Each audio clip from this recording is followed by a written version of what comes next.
Dia 2 de novembro, dia de finados,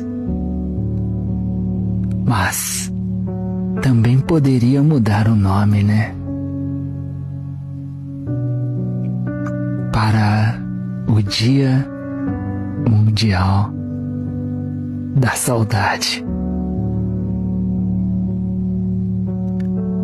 Todo mundo tem uma estrelinha que brilha lá no céu, que brilha toda vez que és lembrada.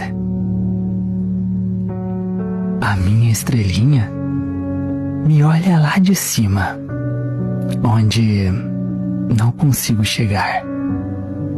Mas, enquanto isso, guardo todas nossas lembranças em meu coração.